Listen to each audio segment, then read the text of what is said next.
Assalamualaikum warahmatullahi wabarakatuh. Perkenalkan, saya Olivia Arasudia Saputri dengan NIM 2019-1050-1027.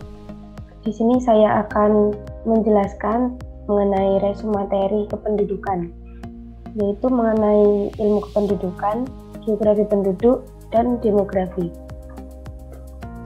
Yang pertama yaitu konsep dasar ilmu kependudukan, konsep dan definisi demografi. Kata demografi berasal dari bahasa Yunani yaitu demos yang artinya penduduk dan grafin yang artinya menulis. Demografi artinya tulisan atau karangan tentang penduduk. Makna atau definisi demografi belum jelas karena ilmu-ilmu sosial yang lainnya seperti sosiologi dan antropologi sosial juga berbicara tentang penduduk. Definisi demografi menurut para ahli.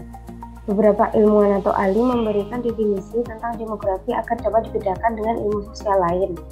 Berdasarkan definisi yang telah disampaikan, dapat disimpulkan bahwa ilmu demografi merupakan alat untuk mempelajari perubahan-perubahan kependudukan dengan memanfaatkan data dan statistik pendudukan, serta perhitungan secara matematis dan statistik dari data penduduk, terutama mengenai perubahan jumlah, persebaran, dan komposisi atau strukturnya.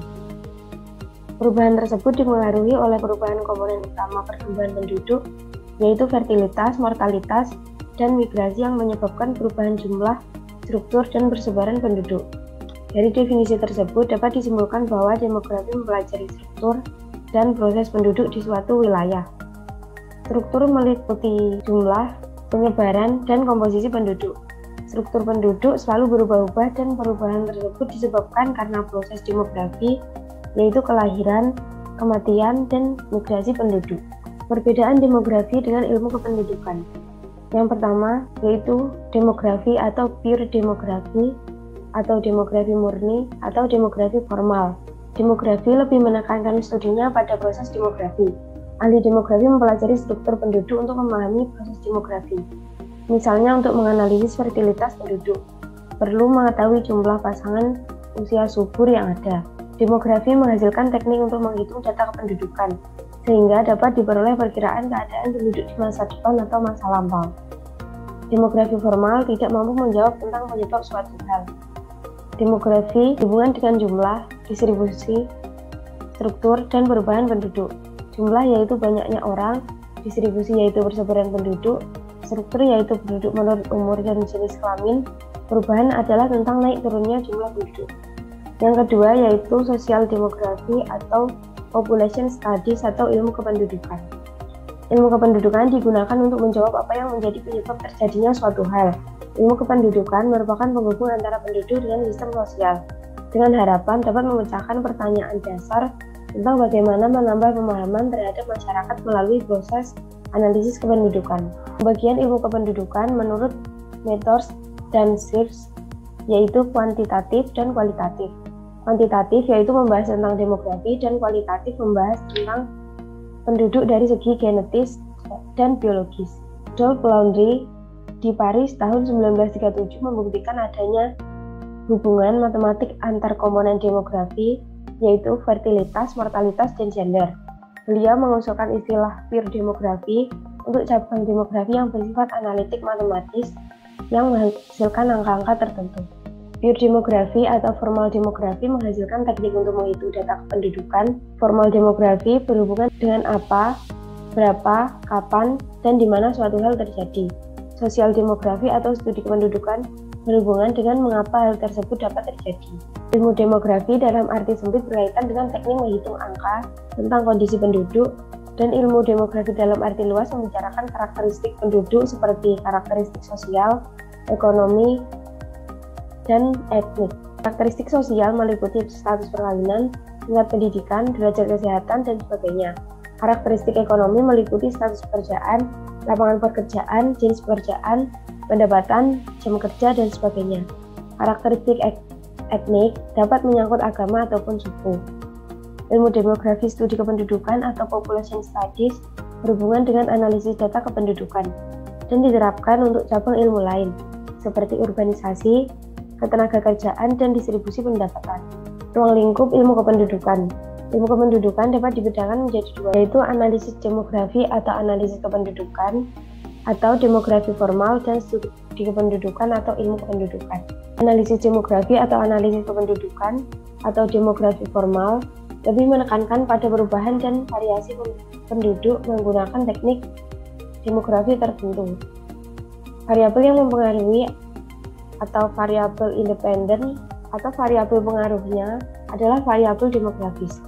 Demikian pula variabel yang dipengaruhi atau variabel dependen atau variabel terpengaruhnya juga merupakan variabel demografis. Studi kependudukan atau ilmu kependudukan berhubungan dengan komponen atau variabel penduduk tentang hubungan antara perubahan penduduk dan perubahan kondisi sosial, ekonomi, politik, budaya, psikologi, dan geografi. Pada studi kependudukan tipe 1, variabel pengaruhnya adalah variabel non-demografis, sedangkan variabel terpengaruhnya adalah variabel demografis. Pada studi kependudukan tipe 2, variabel pengaruhnya adalah variabel demografis, sedangkan variabel terpengaruhnya adalah variabel non-demografis. Berikut contoh tentang variabel-variabel yang dianalisis dalam demografi formal dan studi kependudukan atau ilmu kependudukan. Penjelasan dari tabel tersebut adalah: yang pertama, demografi formal. Komposisi umur penduduk dapat mempengaruhi tingkat kelahiran. Fertilitas akan rendah jika yang berusia produktif hanya sebagian kecil. Demikian sebaliknya. Jika tingkat kelahiran tinggi, maka komposisi penduduk akan terpengaruh, di mana komposisi penduduk muda khususnya 0 sampai 4 tahun akan meningkat. Demikian sebaliknya. Jika terjadi migrasi penduduk yang tinggi, maka komposisi penduduk juga akan terpengaruh. Misalnya migrasi masuk didominasi oleh penduduk usia produktif, maka komposisi penduduk usia produktif juga akan meningkat.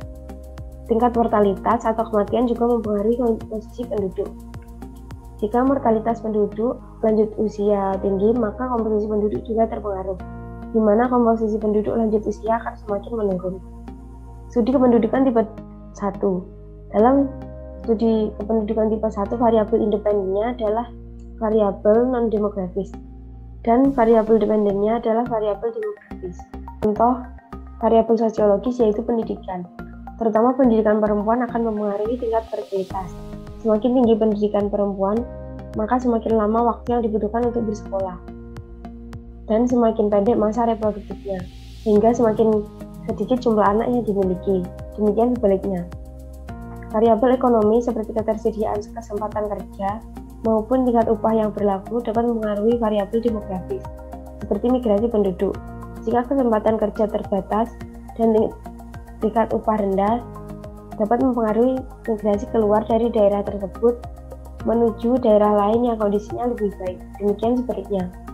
Tingkat pendidikan juga dapat mempengaruhi tingkat kematian di suatu daerah.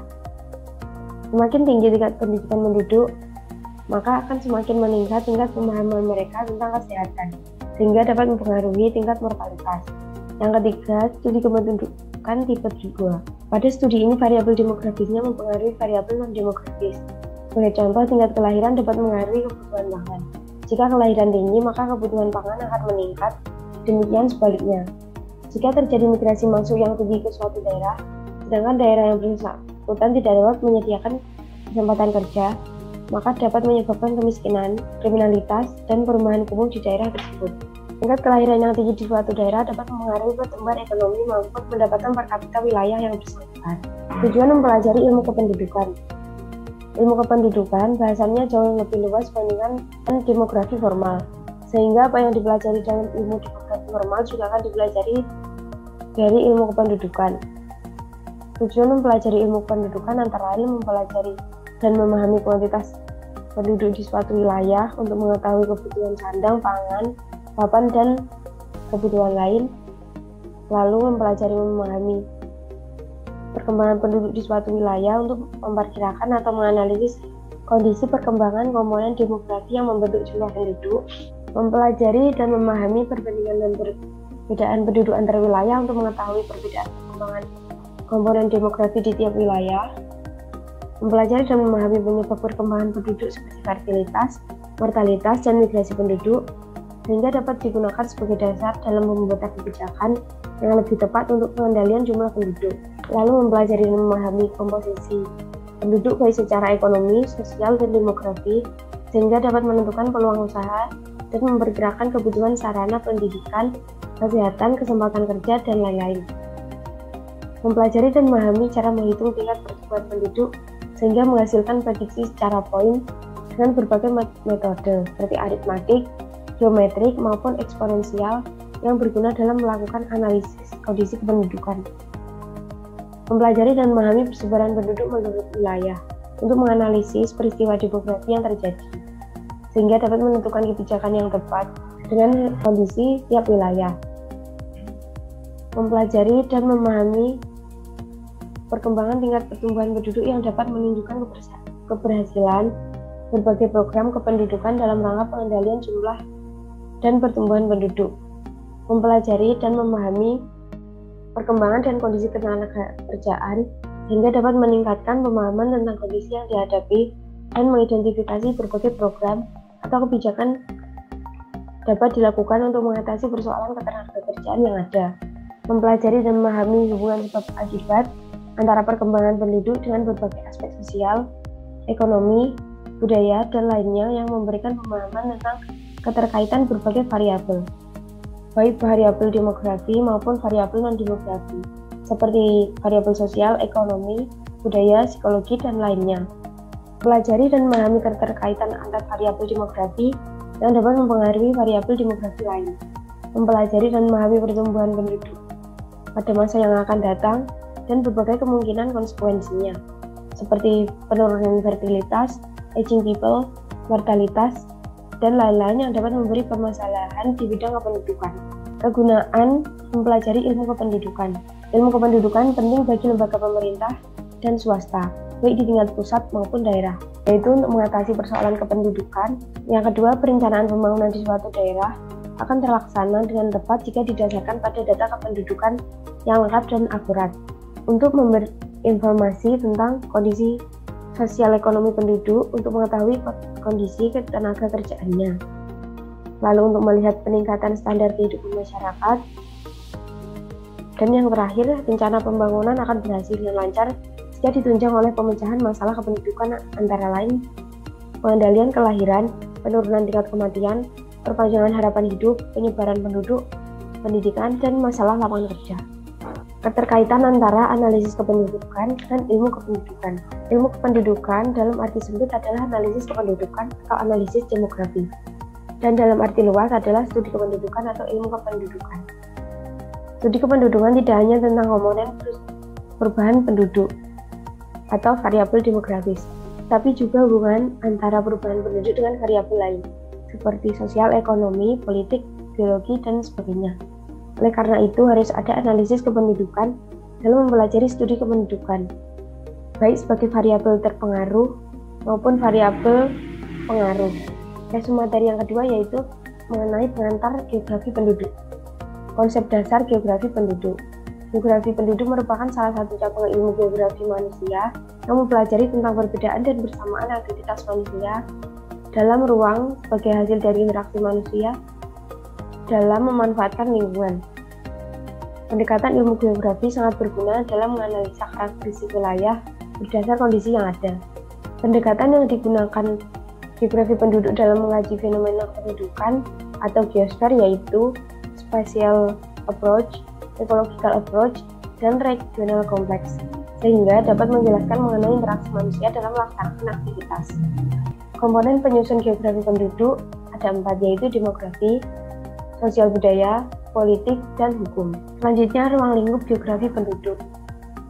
Ilmu geografi penduduk memiliki batasan dalam mengkaji, menganalisis, dan mengidentifikasi perbedaan serta persamaan suatu persoalan aktivitas manusia dalam suatu ruang atau wilayah.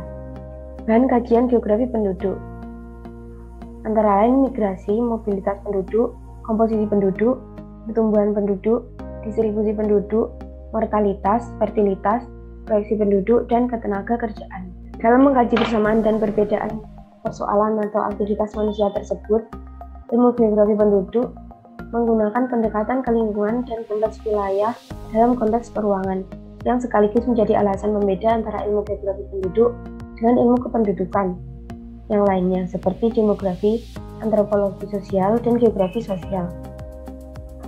Hasil dari pengajian tentang persoalan atau problematika aktivitas manusia menggunakan sudut pandang geografi penduduk yaitu sebagai bahan pertimbangan utama dalam rencana pembangunan. Selanjutnya, kependudukan dalam geografi penduduk. Kependudukan adalah salah satu subjek dan atau objek kajian dalam geografi penduduk.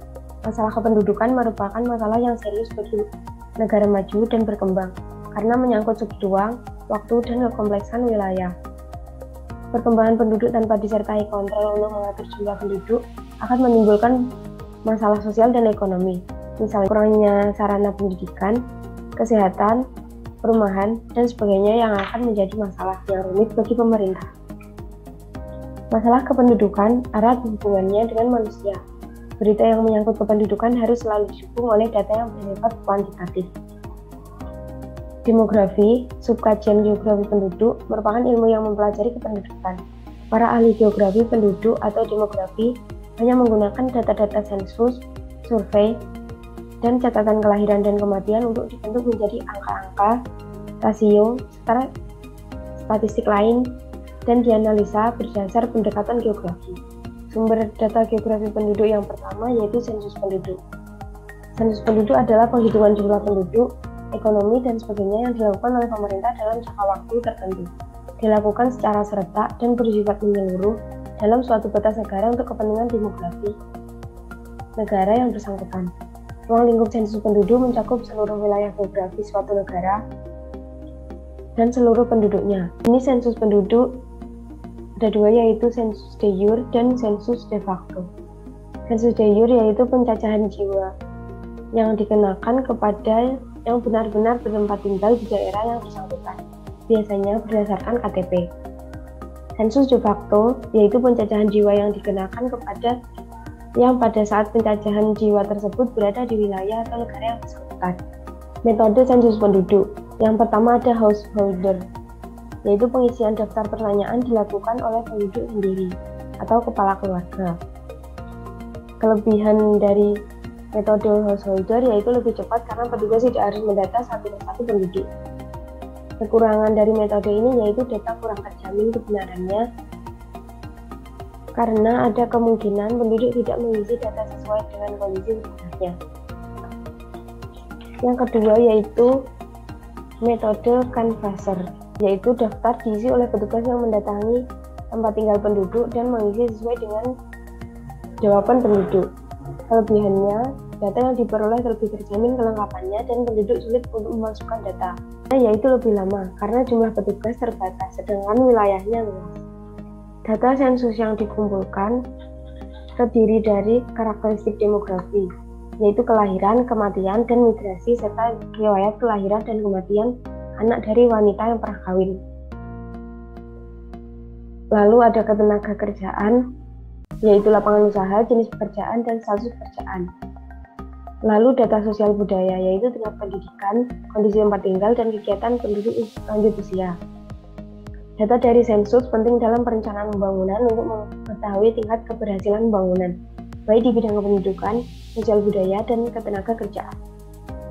Fungsi sensus penduduk yaitu untuk mengetahui jumlah penduduk seluruhnya, untuk mengetahui pertumbuhan penduduk, untuk mengetahui persebaran dan kepadatan penduduk, untuk mengetahui komposisi penduduk, untuk mengetahui besarnya urbanisasi, dan untuk merencanakan pembangunan bangsa dan negara. Perencanaan terhadap warga negara disertakan ciri demografi, ciri sosial, dan ciri ekonomi. Ciri demografi yaitu umur, jenis kelamin, status perkawinan, jumlah anak lahir hidup, dan jumlah anak yang masih hidup. Ciri sosial yaitu pendidikan, tempat tinggal, bahasa, agama, dan keterangan rumah tangga. Ciri ekonomi yaitu jenis dan lapangan pekerjaan. Metode yang kedua yaitu survei penduduk, yaitu cara pengumpulan data melalui penjajahan sampel dari suatu populasi untuk memperkirakan karakteristik objek pada saat tertentu. Dilakukan secara sampling terhadap kelompok penduduk yang dianggap wakil dari seluruh populasi untuk memperoleh keterangan yang bersifat khusus dan lebih terperinci. Tingkat representatif data survei relatif rendah dibandingkan data sensus, namun keterangan yang diperoleh lebih terperinci. Yang ketiga yaitu registrasi penduduk, yaitu pencatatan terus-menerus mengenai peristiwa kehidupan setiap individu dalam populasi yang meliputi kelahiran, kematian, migrasi, pernikahan, perceraian, dan adopsi. Peralatan geografi penduduk. Yang pertama, bilangan atau count. yaitu untuk menunjukkan jumlah mutlak suatu penduduk ataupun kejadian kependudukan lainnya untuk suatu daerah dalam jangka waktu tertentu. Misalnya tahun 1971 31.000 orang. Yang kedua yaitu angka atau rate, yaitu untuk menyatakan banyaknya peristiwa kependudukan dari satu penduduk dalam jangka waktu tertentu. Misalnya, angka kelahiran adalah 35 kelahiran hidup per 1000 penduduk Indonesia pada tahun 1979. Angka ini memberikan gambaran ringkas tentang perkembangan kelahiran pada suatu daerah. Angka dibagi menjadi dua, yaitu angka kasar dan angka spesifik. Angka kasar atau growth rate, yaitu angka yang dipakai untuk menghitung keseluruhan penduduk. Angka spesifik atau specific rate, yaitu untuk menghitung penduduk menurut kelompok yang spesifik. Misalnya, angka fertilitas penduduk menurut umur per 1000 wanita yang berumur 15 sampai 44 tahun. Lalu ada rasio yang menyatakan jumlah dalam perbandingan dua bilangan dan dapat dinyatakan dalam persen, per 10 atau per 1000. Contohnya, rasio jenis kelamin di Indonesia tahun 1971 adalah 97 laki-laki per 100 perempuan. Lalu ada proporsi, yaitu bagian atau persentase dari seluruh data. Misalnya, proporsi penduduk Indonesia yang berstatus kawin pada tahun 1971 adalah 37,5% dari seluruh jumlah penduduk Indonesia. Lalu ada konstanta, yaitu suatu bilangan tetap atau konstan. Misalnya 100, 1000, atau 10.000. Contohnya, survei fertilitas dan mortalitas tahun 2003 memperoleh angka kelahiran Indonesia untuk tahun 1961 sampai 1971 adalah 0,043 per orang. Lalu ada ukuran kohort. Kohort adalah kelompok orang yang mempunyai pengalaman yang sama atau cohort measure dari suatu peristiwa kependudukan tertentu selama suatu periode waktu, biasanya 1 tahun. Pada waktu berikutnya, orang-orang tersebut akan menjadi kelompok orang yang mempunyai pengalaman kependudukan yang sama. Contohnya yaitu kohort kelahiran atau birth cohort, yaitu orang yang dilahirkan dalam periode yang sama. Lalu ada kohort perkawinan atau marriage cohort, dan kohort kelas sekolah atau school class cohort. Selanjutnya ada ukuran periode, yaitu ukuran mengenai peristiwa yang terjadi atau period measure dari sebagian penduduk maupun keseluruhan selama periode tertentu. Misalnya, angka kematian seluruh penduduk Indonesia dalam tahun 2000. Kasus materi yang ketiga yaitu konsep demografi, ruang lingkup demografi. Penggunaan demografi sangat luas. Ilmu demografi implementasinya disebut interdisiplin atau interdisciplinary science yang bisa digunakan dengan ekonomi, sosiologi, geografi, psikologi, politik, kesehatan, dan yang lainnya. Selanjutnya ada manfaat demografi, yaitu untuk mempelajari jumlah, komposisi, dan distribusi penduduk serta perubahan-perubahannya di suatu daerah. Lalu untuk menjelaskan pertumbuhan penduduk di masa lampau dan mengestimasi pertumbuhan penduduk di masa yang akan datang. Untuk mengembangkan hubungan sebab akibat antara perkembangan penduduk dengan berbagai aspek pembangunan sosial, ekonomi, budaya, politik, lingkungan, dan keamanan. Untuk mempelajari dan mengantisipasi kemungkinan konsekuensi pertumbuhan penduduk di masa yang akan datang. Teori-teori kependudukan. Yang pertama yaitu aliran Malthusian dan Neo-Malthusian. Aliran Malthusian.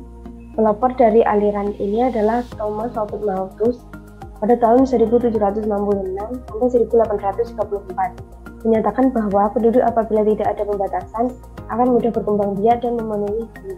Pertumbuhan penduduk yang tinggi disebabkan karena perkembangbiakan tidak dapat dihentikan, sedangkan bahan makanan berkembang jauh lebih lambat. Manusia akan mengalami kekurangan bahan pangan apabila tidak ada pembatasan terhadap pertumbuhan penduduk. Pendukung aliran ini yaitu kaum kapitalis seperti Amerika Serikat, Inggris, Perancis, Australia, Kanada, dan Amerika Latin. Cara pembatasannya yaitu ada dua, preventive tax dan positive tax. Preventive tax yaitu pengurangan penduduk melalui penekanan kelahiran. Preventive tax ada dua, yaitu moral restraint atau pengekangan diri atau segala usaha untuk mengekang nafsu seksual, dan vice yaitu usaha untuk mengurangi kelahiran seperti liburan kandungan, homoseksual, promiscuity, adultery, dan penggunaan alat-alat kontrasepsi. Positive sex ada dua, yaitu vice atau kejahatan, yaitu segala bentuk jenis pencabutan nyawa sama manusia seperti pembunuhan anak, pembunuhan orang cacat, dan orang tua. Lalu ada misery atau kemelaratan, yaitu segala keadaan yang menyebabkan kematian seperti berbagai jenis penyakit dan epidemi. Kritik terhadap Malthus, yaitu tidak memperhitungkan kemajuan transportasi yang memudahkan pengiriman bahan makanan ke daerah yang kekurangan bahan pangan. Lalu tidak memperhitungkan kemajuan teknologi terutama dalam bidang pertanian yang dapat meningkatkan produksi lebih cepat dan mudah dengan menggunakan teknologi baru. Lalu tidak memperhitungkan usaha pembatasan kelahiran bagi pasangan yang sudah menikah. Lalu yang terakhir tidak memperhitungkan bahwa fertilitas akan menurun apabila terjadi perbaikan ekonomi dan standar hidup penduduk dinaikkan. Aliran neo-Malthusian, yaitu kelompok yang menyokong aliran Malthus tetapi lebih radikal. Aliran ini menganjurkan penggunaan cara preventif seks seperti penggunaan alat kontrasepsi untuk mengurangi jumlah penduduk. Ahli biologi dan ahli lingkungan mendukung analisis tentang meningkatnya populasi manusia tersebut, di mana pertumbuhannya dibatasi oleh daya tampung alam. Sedangkan ahli ilmu sosial memberi kritikan karena tidak memasukkan unsur sosial dan budaya. Teori kependudukan yang kedua yaitu aliran Marxis.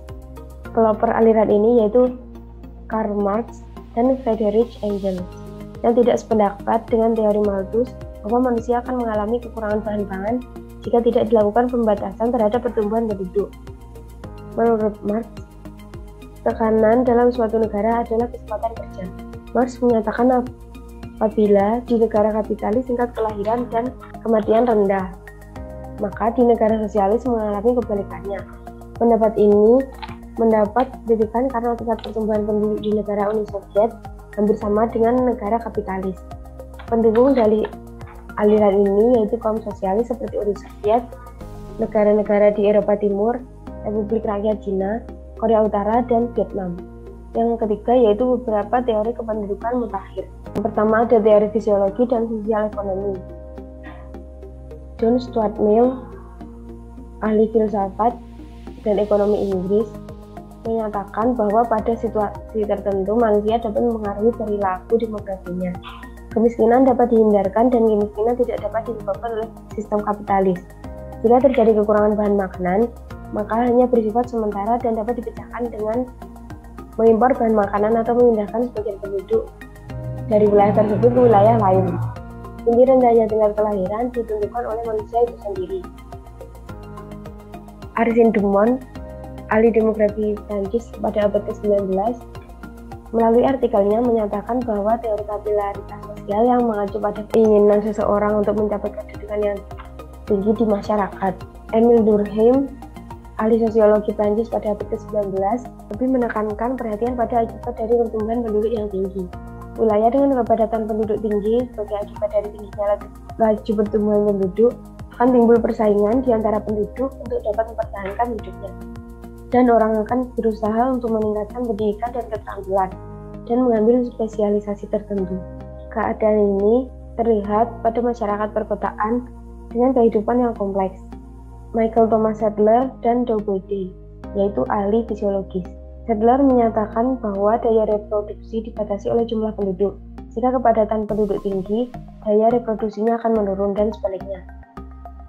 Thomson pada 1953 meragukan kebenaran teori ini setelah melihat keadaan di Jawa, India, dan Cina di mana penduduknya sangat padat tetapi pertumbuhan penduduknya juga tinggi. Penduduk tidak dapat mempunyai fertilitas tinggi apabila tidak mempunyai kesuburan tinggi. Doubleday menyatakan bahwa daya reproduksi penduduk berbanding terbalik dengan bahan makanan yang tersedia. Kenaikan kemakmuran menyebabkan turunnya daya reproduksi. Kekurangan bahan makanan merupakan perangsang daya reproduksi dan kelebihan pangan mengekang perkembangan penduduk. Lalu yang kedua ada teori teknologi. Kelompok teori teknologi menentang pandangan suram dari Malthus dengan beranggapan bahwa manusia dengan ilmu pengetahuannya mampu melipat gandakan produksi pertanian dan mengubah kembali atau recycling barang-barang yang sudah dipakai. Dunia tidak akan kehabisan sumber daya alam, karena bumi terdiri dari mineral-mineral. Dalam beberapa dekade, tidak akan terjadi lagi perbedaan mencolok antar umat manusia karena negara kaya akan membantu negara-negara miskin.